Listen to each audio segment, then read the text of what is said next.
अस्सलामुअलैकुम गाइस, ये 30 kilo watt की फिटिंग की है।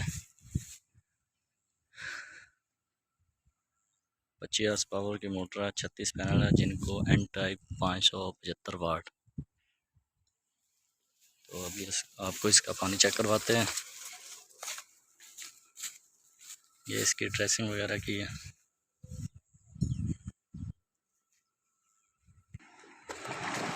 ये पानी चेक करें।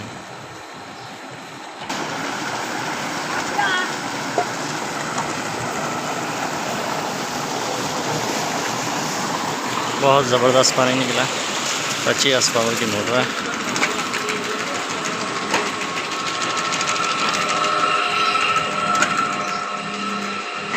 एफिशिएंसी 50 में बता रहा।